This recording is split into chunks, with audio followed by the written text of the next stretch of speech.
without which we are nothing. So I'd just like to point out this evening that the 1960 scholars in the art department are a group of 9 scholars who are supported by the art department in that they are encouraged to go to graduate school after Williams in order to pursue some sort of educational vocation, job, whatever. And that could be museum curatorship, it could also be design, it could be as well studio art, MFA, or PhD in art history in order to spread the word about art to the masses in the future. The art department's 1960 scholars are responsible for each of the events they planned this year. The students plan the events from the conception to the execution. They're responsible for asking the speaker to join us. They're responsible for finding the proper support for audiovisual and for publicizing the event and for introducing the speaker. So with no further ado, I'd like to pass the microphone over to William Su, whose initial concept it was to invite Michael Arad this evening.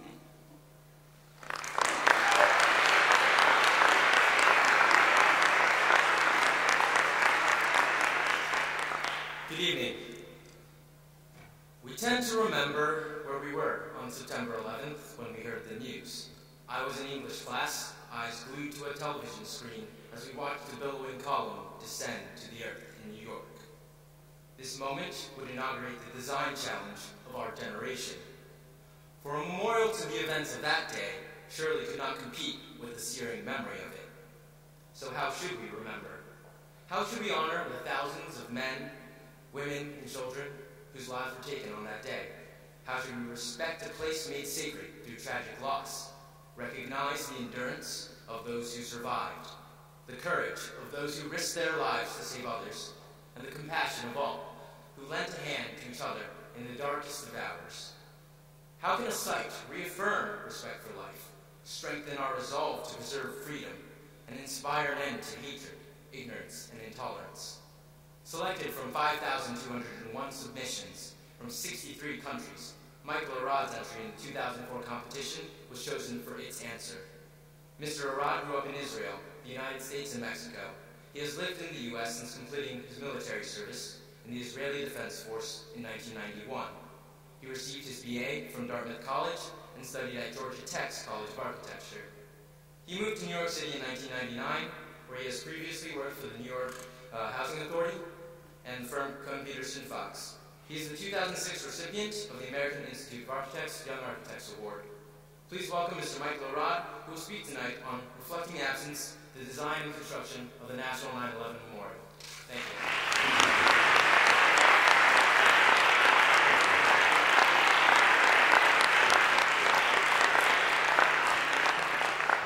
Hi, it's great to be here.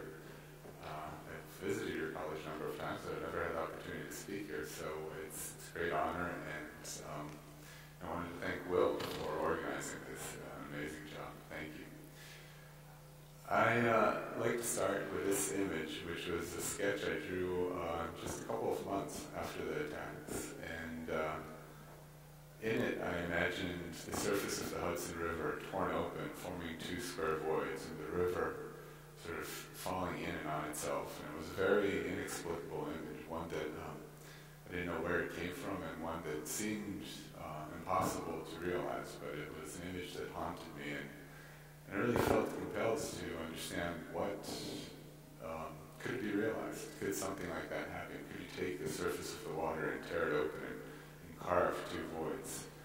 And this came very much out of my experience of being in New York, of witnessing the attacks, and of witnessing the response. And I wanted to find a way to, this is a little too loud, excuse me, is that better?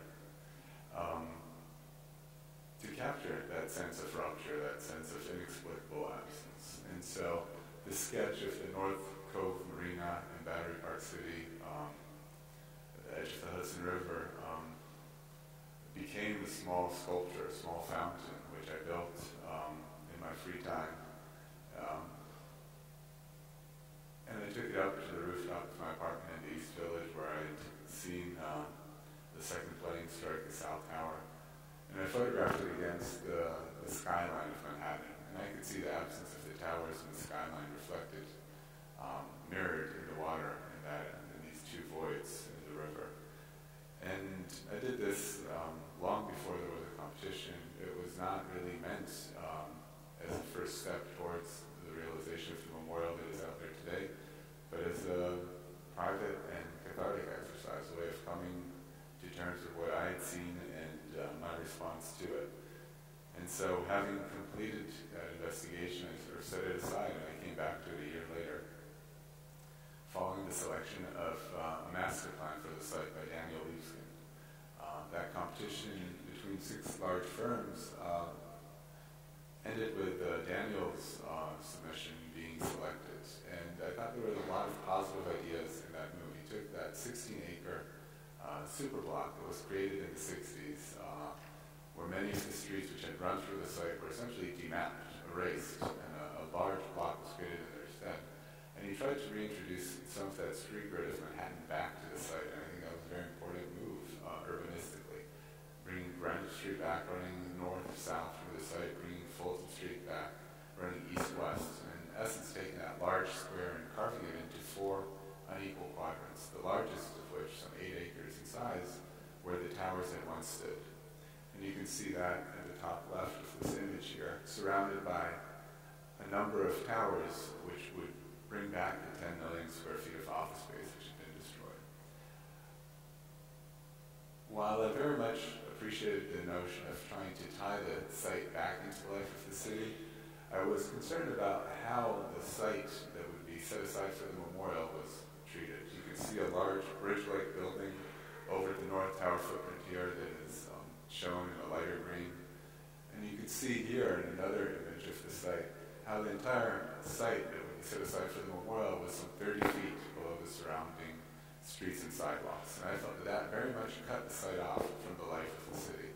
And I thought of my own experiences in New York in the days and weeks after the attack, how important public spaces were for the city, for people to come together as places of assembly, as places that brought out the best in people and that reinforced that sense of a community, that sense of shared values, that sense of democracy. I saw that sort of that strength and compassion and courage in fellow New Yorkers, which I could not have imagined just a few days earlier. And that sense of community that, although I had been living in New York close to 3 years, I did not feel up until that moment. And I think a lot of that had to do with places like Union Square, places like Washington Square, where people gathered and stood side by side next to strangers. And I experienced that firsthand. Going to Washington Square late at night, a few days after the attack, and standing at that fountain in the middle of the square. And there were only a dozen or so people there. It was very late, 2 or 3 in the morning, and everything south of 14th Street was cordoned off anyway, unless you were a resident there. And no speeches had to be made, no ceremony had to be conducted. You just stood there next to someone else, a stranger, yet you did not feel alone there. And I think that was an incredibly important lesson for me, something that I knew on a sort of a cerebral level from studying architecture, from knowing the importance of public space in cities, but until you feel it on a very emotional, visceral level like that, it's a different sort of understanding. And so when I looked at this rendering and I saw the idea of taking the site and pushing it 30 feet below the surrounding street level, it felt to me like the wrong move. It did not carry that idea of synthesizing the site back into life in the city as the streets were already doing. It kind of took the memorial site and said it will be apart from the city. And I thought it was doing a great disservice. And I think that's where you could have, it's not that one point of view is right or wrong. I think I respect Daniel's effort here, and I think in some ways he was trying to shield the site from every day, to protect it. But I actually felt that these values, and having witnessed them, there's a certain resiliency to them, that they can withstand these very different uses side by side. That you could imagine this is a significant memorial site, but also as a living, breathing, everyday part of the city that in fact it would be enriched by becoming very much part of the city again.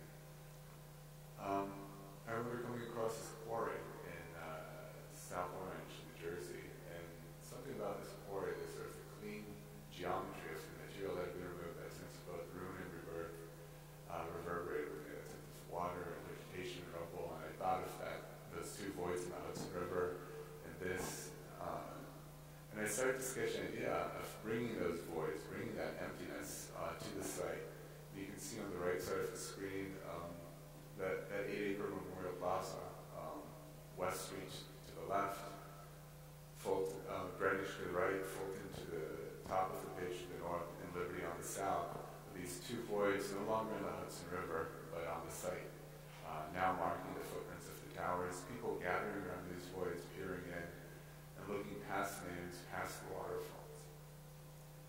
And that led to this submission. It was an anonymous submission. You had to send in 130 by 40-inch board. And on it, and you can't really see the text here, but you'll have to trust me that the last word in that description is play. And it was important to me to describe how the site would function as a site of memory, but also how it would work as a place where of work, of play, of living, that you can imagine neighborhood residents coming through here with their children, that you can imagine office workers in the surrounding office buildings which would rise up around here, coming down here during their lunch break, and all of these activities enriching one another. So you can see the site being brought up to grade rather than being pushed 30 feet below the surrounding streets and sidewalks. These two large voids carved into the site. And then surrounding each void, a memorial gallery, a cloister-like space. You would be standing behind that waterfall, looking at the names, looking at the city beyond, being both in the city, yet at the same time somewhat out of it, removed from it, observing it from a distance. I was one of 8 finalists at the jury that the LMDC, the Lower Manhattan Development Corporation, had selected, and this submission was sent in at the end of June. I think it was around September when I found out that I was a finalist. And these pictures are from that first visit to the site, where I saw that slurry wall, which had been hidden for 30-some years while the buildings were standing up, and was exposed during the recovery effort when all of the debris was removed from the site. A wall that had never been intended to be exposed, and a wall that Daniel Liebskin found a lot of beauty in. I could see that beauty, and I could understand why he wanted to expose it, which was one of the reasons for pushing the level of the plaza down below. But I thought we could roof over the space and make this wall part of a vast museum, a memorial museum below the plaza. And I came across these cut-off steel columns. These steel columns which had connected the foundation to the tower were torch wrapped right here at that lowest slab level. Imagine the lowest and deepest basement within the World Trade Center complex. Everything had been removed. This was the trace that was left over, and there was something incredibly moving and beautiful about this pure, simple shape and that ragged edge that spoke of the violence of that day. And I did not see a need to put that column back in place, but to actually let you see its absence, and its absence to evoke what had been here. And I had showed this slide a number of times before somebody pointed out to me that they saw in my project very much the same affinity that I saw overall, these two voids on the plaza, what I saw in this cut-off column. These materials came out of that period when I was one of 8 finalists. I was given about a month and a budget to put together models and renderings and animations and come back to the jury, not with 1 board, but with 5, and with visual materials to really flesh out the ideas and concepts that had been presented on that single board, and to respond to feedback both from the jury and from the city and the state and the LMDC. So you can see exploration of materials, of vegetation, tall eastern white pine trees that descend past walls of concrete and granite floor up to the very edge of each pool, standing behind that waterfall, looking past that ribbon of names at the void beyond. And to me, that moment of descent and arrival at that threshold was always a very important moment. It was a line that you could walk up to, but not cross. A line that I think separates the living from the dead. And it was very important to create this large space that you could only stand at the periphery of. And then that ascent back to the plaza, and the plaza very much being both a prologue and an epilogue to that experience of encountering the names. When I showed these images in this model to the jury, they felt that despite my exhortations that I wanted to create a living part of New York, this still very much felt like it was only dedicated to memorial uses.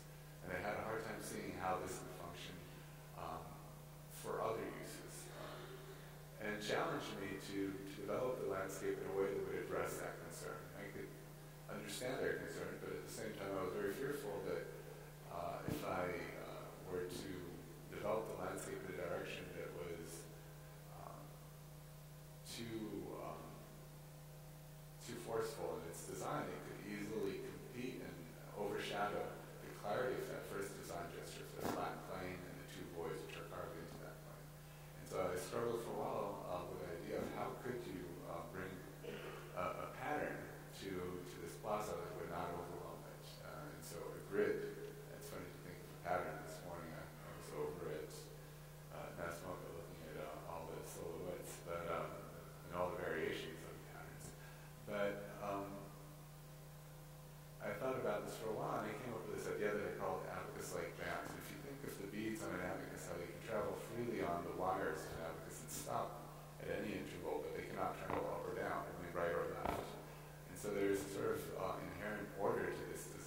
the same scope.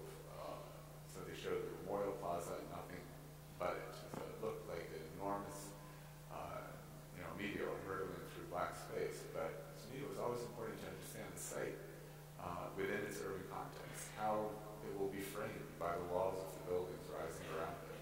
If you think of Central Park, how clearly Central Park is defined by the walls of Central Park West and Fifth Avenue.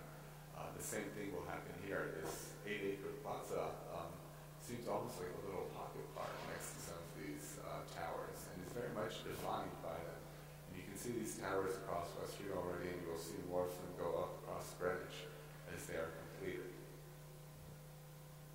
The design was picked by the jury in January of 2004, and at that point we went to work on realizing it in every aspect of its existence, whether it was the bigger questions or the smaller ones, like where would the bathrooms be, where would school groups be, where would the information desk be placed, how would we realize the waterfalls. That was one of the first questions we had to tackle, because it also felt like something that would very much influence the character of the memorial. And would the water cling to the surface of the wall as it does here at Paley Park, a beautiful little park on 53rd Street, Manhattan, or would it free fall like it does at this water feature near the World Financial Center in Battery Park City? And we eventually decided to go with that second idea of the free-falling water, and developed over a very long period of time and through many tests, winter and summer up in Toronto at the backyard of our fountain consultant, the profile that would allow us to have the water fall about 5 feet forward of the name panels and the memorial galleries below. We studied every aspect of the design in minute detail. This is just one of many aspects that underwent that sort of examination. You can see Larry's fingers for the weir, their size. And out of this exploration process came this design that we have today, where you have what look like individual streams on 1.5-inch centers, and the water falls about 30 feet, and halfway down that waterfall, the clarity of each individual stream dissipates completely, and it becomes a very diffuse curtain of water. And there's something quite beautiful about that sense of both the individual line and the collective out of many one. And it came out of a pre-existing understanding of what this memorial wanted to communicate. But it's certainly not something that was there at the beginning of the investigation. It came out of this investigation. And for me, and I think for all of you who are involved in art, who are studying art, I think you'll understand that design is very much a process, not just a product. It is the exploration of it, the realization of it comes out of that continuous testing. It's a very iterative process. Another aspect of the design that went to a lot of investigation were the names. How would the names be displayed? What material would we use? What font would we use? How would we develop that font? What the letters, and I'll get to that in a moment. But to stay in sequence with my slides, this image of a firefighter at one of the annual commemoration ceremonies that were held at Ground Zero every year captured for me what I had hoped the experience would be within these memorial galleries. They were a secular but spiritual space, a place that sheltered that very difficult moment of encounter with the names, and that gave people the ability to sort of go within themselves, to have a very introverted moment of thought and contemplation, something that is rare in New York, very difficult to find that sort of that moment of quiet, and sometimes we don't seek it even when it's offered. But if that was the sole purpose of the memorial galleries, that purpose was challenged when, for a variety of reasons, we were asked to eliminate these galleries. That had to do with budget, it had to do with security concerns, and it had to do with the unease that some family members of the victims felt about going below the plaza to encounter the names, and their fears of that. And so we were asked to bring the names up to plaza level, and in effect challenging this idea that you could have these very different activities side by side on the plaza.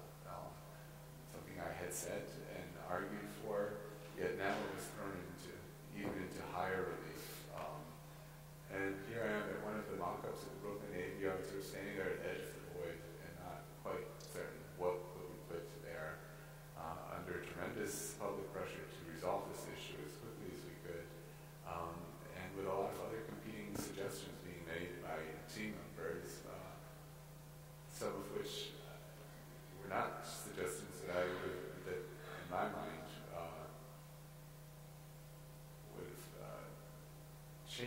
fundamentally the character of the memorial. And over the next 2 years, we studied and developed dozens and dozens of different ideas to try and address this issue of how do you display the names at plaza level? How do you make them?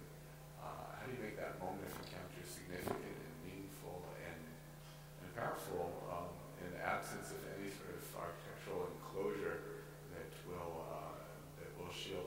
will shelter someone? And one idea was to end the memorial plaza and begin the water feature coplanar with each other, and then the water would fall down into the void, and the letters would break the surface of the water in thousands of little islands. And this was a beautiful idea, but it suffered from some apprehension from family members who were concerned that the names looked as if they were drowning, and other people felt that the names would not be easily touched by people who had mobility issues. And so this idea that was developed over a length of time and was set aside. Another idea was to create this bronze vessel that would ring the void, and the water would well out of the top of that.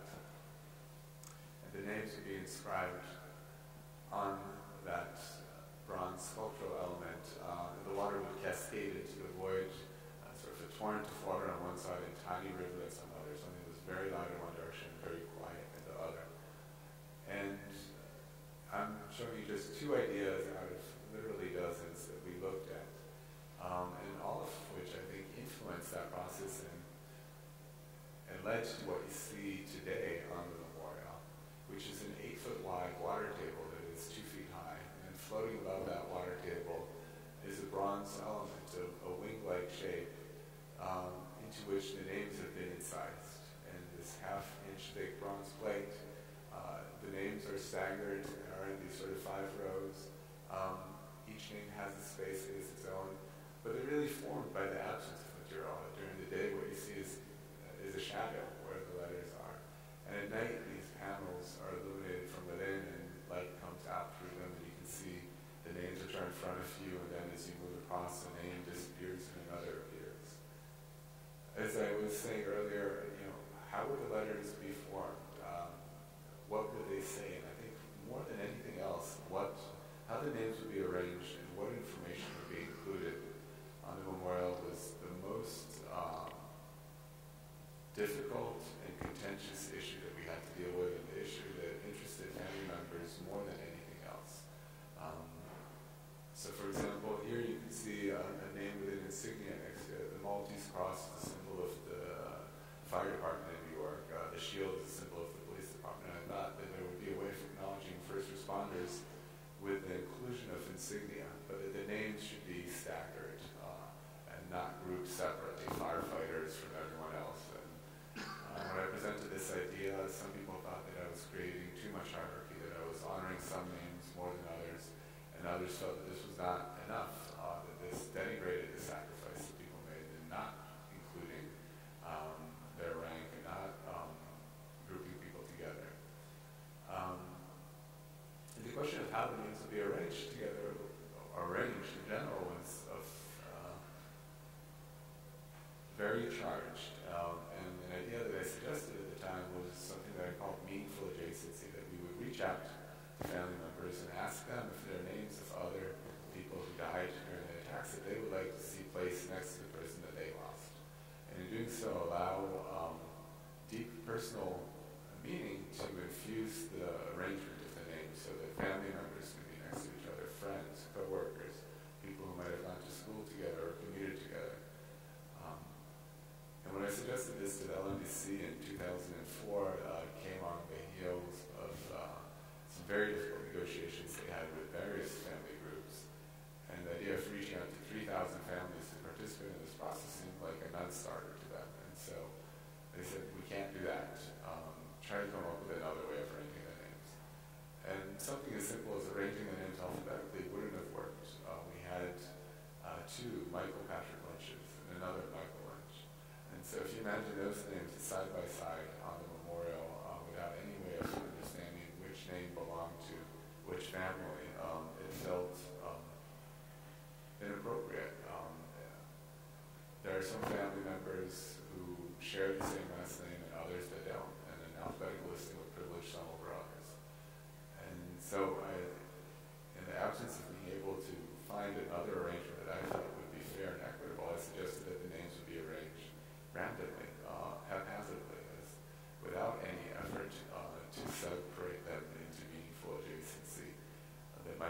some over others. And it was a very difficult suggestion to make, but it felt like the only fair one.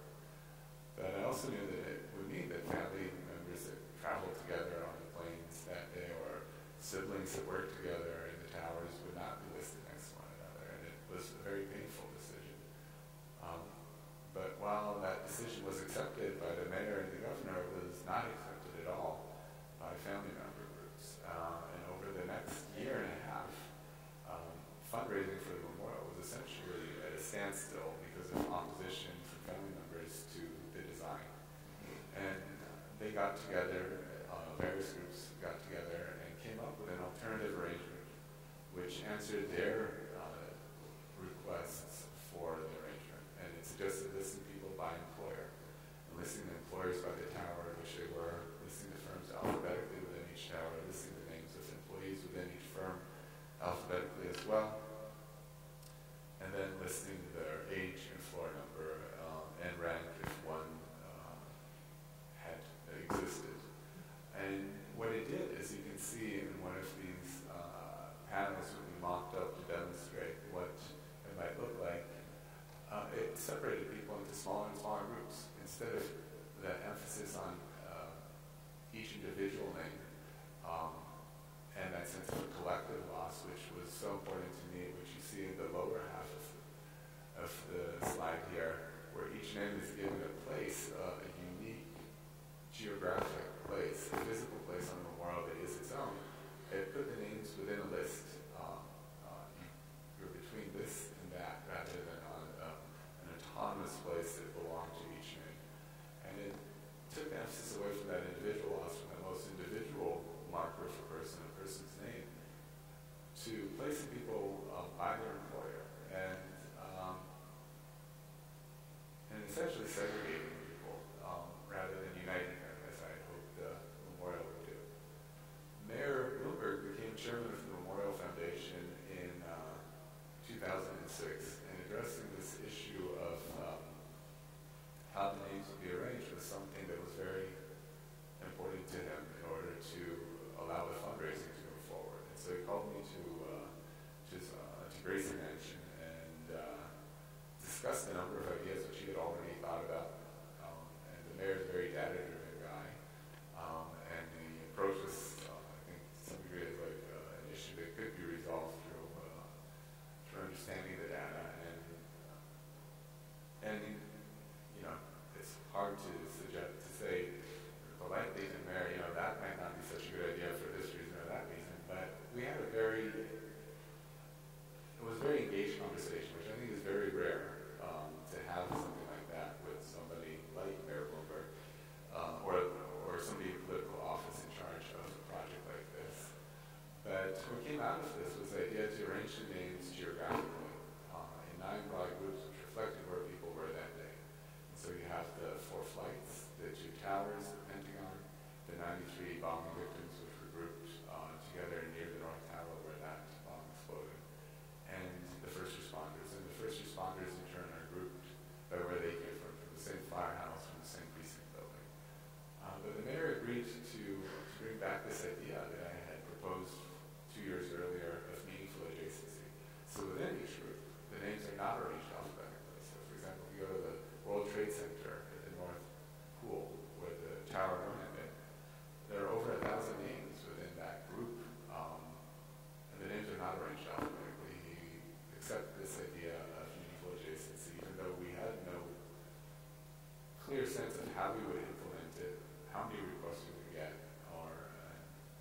and how feasible this idea truly was. And sort of it was a case of you were what you wished for. We were given all the rope that we needed to sort of go harm ourselves. And letters went out to family members in 2009 asking them to participate in this process, to verify the spelling, and to suggest any other names that they would like to see next to the name of their loved one.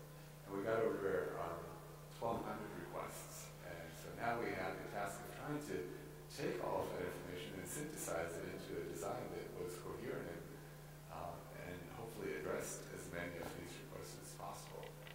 And this is very late in the process. By the time we got the information back,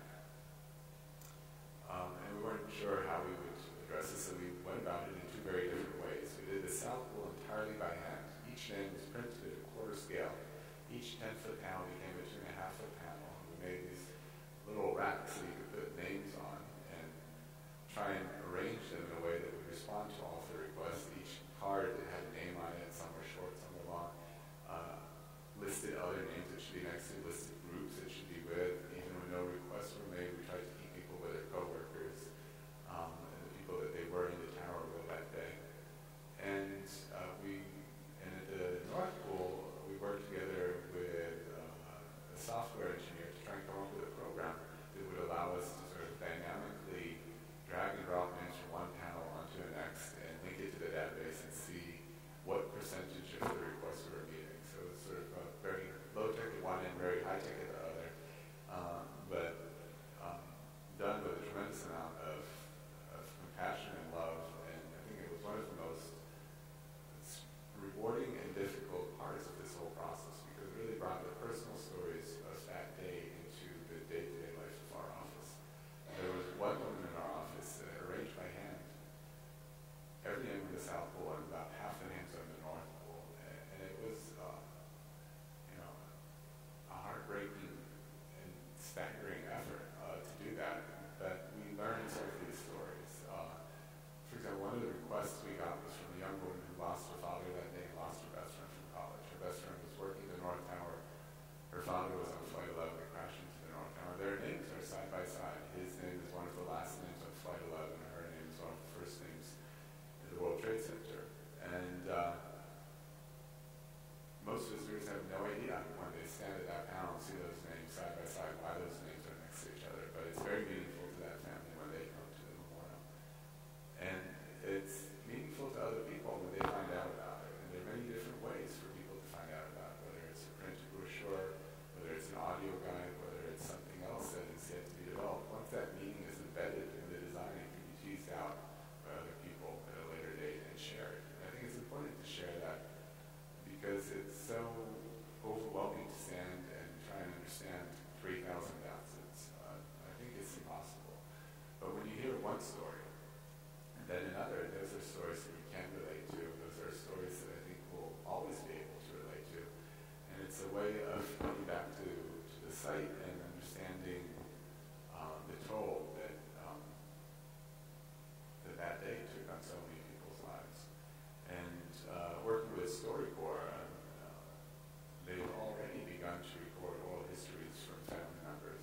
And now some of those stories are available through an application that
felt additive, felt as if they weren't in the nature of the memorial, felt as if it was a response that it wasn't in character. And we thought about this for a while, and then we had this sort of eureka moment of let's chamfer the corner. Instead of coming to a 90-degree corner, let's trim off the edge of the corner, turn the corner with 2 45-degree turns, and in doing so, bring viewers closer to the edge of the weir, where the water falls and where the sight line was being cut off at the corner. And you can see the blue tape marking the center of each void and a visitor in a wheelchair here at the corner. And we went back to the MLPD and we said, if you park your wheelchair next to the edge of the next one of these corners and you look over your shoulder, you can see that void at the center of each pool. And we were designing for the eye height of the 5th percentile woman, which is 42.3 inches, so barely above the height of our name panel. And the MLPD said, well, that's great, but not everybody can do that. We need a frontal approach. And so you're ready to sort of pull your hair out at that point, but we thought about it a little more, and we cut it in plans, so we thought, let's cut it in section. So instead of coming straight down to the wall, we thought we would cant it out like a bow of a ship almost. And you can see the newly designed corner. What happens here is you go from 5 rows of names to 3 and then back to 5. And so in fact, this constraint, this difficult demand improved the design, I think. Instead of stopping the names and starting them again, you have the opportunity to create a closed circle of names, a closed ribbon.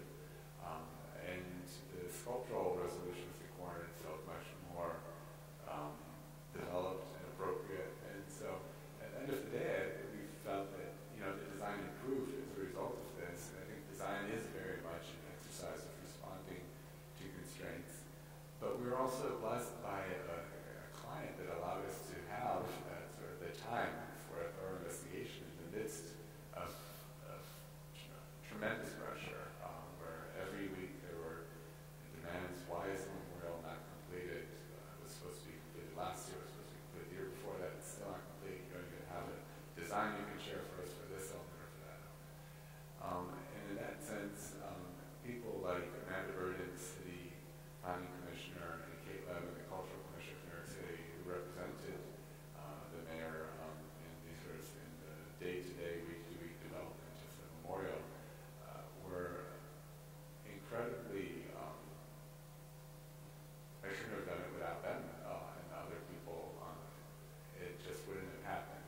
And I'm very grateful for the time that we were given to resolve these issues when that time was very precious. At the end of the day, I think what visitors to the site will experience is a plaza in the middle of the city. In fact, they're standing on a green roof with some 60 feet of space below them containing everything from the chiller plant to a museum to a subway line and a train to New Jersey.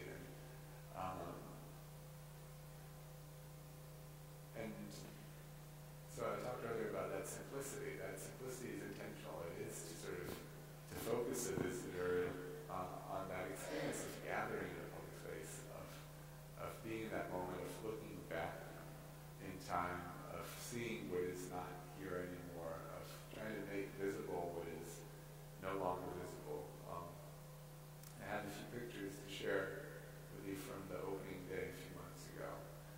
And all the work that we did up to this point felt like we only completed half of the memorial. I think the memorial, to me, only came to life when people were finally allowed onto the memorial plaza. And today, when you visit the memorial, you can only do so by getting a free but required ticket, so that and going through a security screening and through one gate that leads in and out of the memorial plaza. And that is partially because we completed the memorial and 3/4 of the memorial plaza so that we could open it on the 10th anniversary, which was a very important date to share the memorial.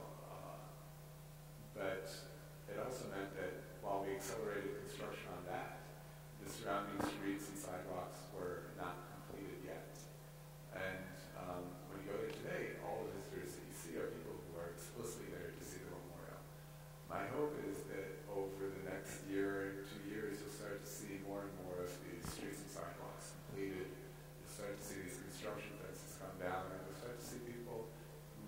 there, without having made that sort of explicit arrangement to come see the memorial, but just happened to walk through or happened to be nearby or working here. And this picture were taken that same morning and captured for me what I hope will happen here as we move forward. That will be a living part of the city, but also something where the past is very much present. Thank you.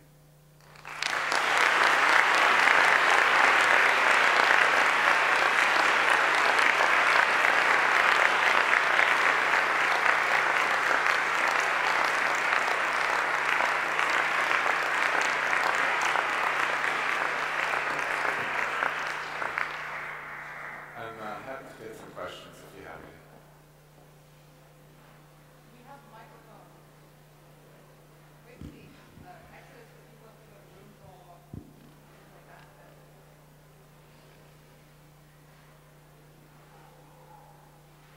All of you leaving, the best part is hearing the responses to questions.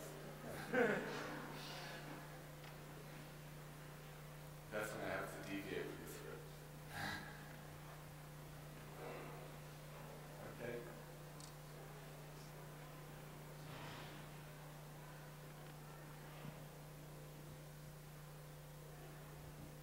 Hi, I visited the memorial about a month ago, and there's a survivor tree kind of next to the two sites. Was that part of your plan, or was that added in later?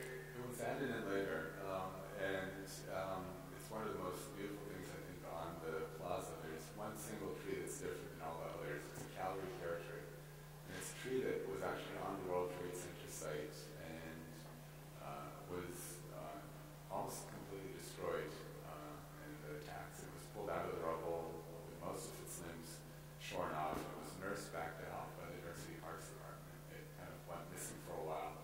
In Van Cortlandt Park, they lost track of it. They found it. It got blown over by a storm. It was brought back to life. It's a real survivor. And one of the architects working on the project, actually on the client side, Ron Vega, this tree meant so much to him, and he really wanted to bring it to the site. And to me, again, I talk about design being a process. This was not something that was there on day one. It was not something that I introduced to the project. But I think the project, it felt like something that very much could be part of the project, and that we should try and find a way to bring it into the project. In fact, right now, one of the tasks that I have is trying to integrate some sort of signage explaining what this tree is, but without it becoming signage like a sign that you might see next to a painting in a museum. And so we're working on the text for that. We're working on how it might appear on the plaza. Right now, that tree actually has guy wires which hold it down until it will be until its roots will stabilize in place, because all these trees were moved last year to the site. It will take some time for the root systems to really take place. But unlike the other trees that had these giant root balls, this didn't have it. So because of those guy wires, there's now also a silver rail around that tree to prevent people from tripping on those wires. And I saw this beautiful illustration by Myra Kalman at the New Yorker of somebody of that tree and of that railing that's meant to be a temporary railing. And there's just something beautiful about that simple circle, that loop, that we're trying to reinterpret that, bring that back, not looking as ad hoc as it is right now, but trying to incorporate the text and the sort of circle that will mark this tree subtly as different from all the others. Long answer to a short question.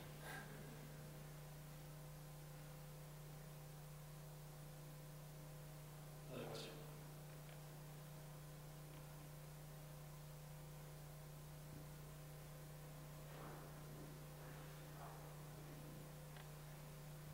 How much were you involved with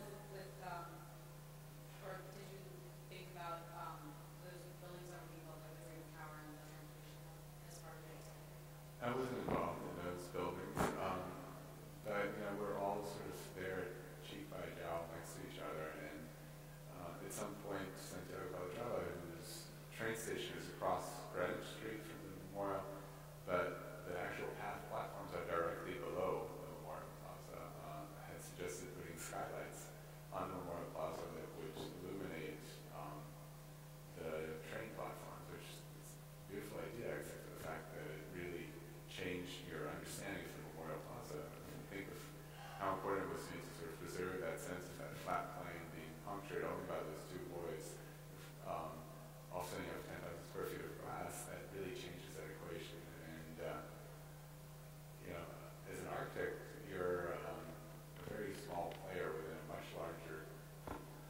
constellation of forces on this site in particular.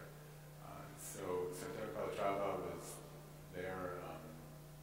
His client was Port Authority. My client was the Memorial Foundation. And some of those skylights showed up on some plans on what I considered, the Memorial Plaza. And I thought that Greenwich was really that dividing line, that what read as the path station would be on one side of it and the Memorial would be on the other, was not what he thought. And it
family members was when probably 2 or 3 days before the announcement in January 2000, before the unveiling of the design in 2004. So I think I had a period of about a week or 10 days between the selection of the design and its unveiling, and it was during that period where I met for the first time in a very large conference room with probably, I'd say, 40 people representing various groups. Presented the design to them and heard their feedback.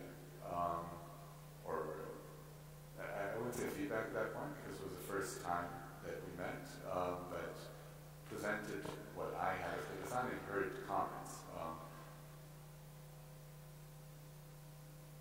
Over the next couple of years, I would say the LMBC was never that comfortable with openness with family members, and I felt it should have been more open than it had been. And whenever people reached out directly to me, I was always willing to engage in a conversation, and I found myself in people's living rooms and or offices,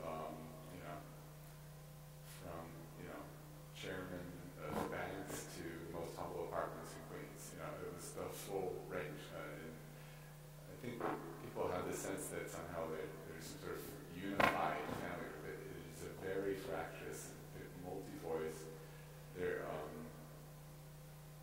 It's many different voices. It's not a single voice. And my thing was I knew what design the jury picked and what my obligation was, which was to realize that design. They could have picked a different design. They picked this one, and my obligation was not to hear and change that design, but to hear and try to understand how I could synthesize something into the design. I think those are different. I mean, they might sound a little similar, but they are quite different. How do you preserve the integrity of your design, the character of the design, yet respond when you can, but also make it clear when you can't? So for example, on the issue of the names, I was in some very, very difficult, very heated conversations where, almost all of the time I was treated with respect, and I appreciate that because sometimes I told people things that they didn't want to hear, or said, I understand what you're saying, but I don't agree, and that's why I do it. And as the designer, it was my responsibility to try and do what I was asked to do here. I don't think I had any clue when I started the process how difficult that would be.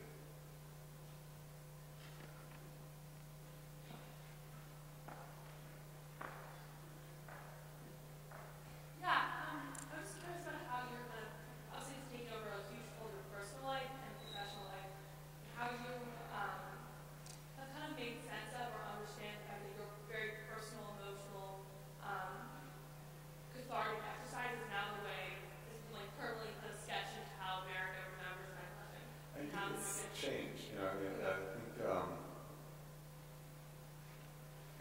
that initial sketch, that initial model came out of that investigation, but then it has to sort of go through another iteration. It kind of becomes something else with each progressive step away from it. But I don't know that I have a good answer for that question. To me, to let the site and its history come through and not to try and embellish it, to tell a personal tale or to try and impart a singular viewpoint. And I don't think that there is a singular correct experience that people are supposed to have when they visit the site. It's about letting people find something within themselves and giving them the opportunity to do that. It's like a moment of silence, and how people use that moment of silence can be very different. If everybody in this room would spend 60 seconds quietly right now, their thoughts would go in very different places, right? And I think in some ways, the memorial gives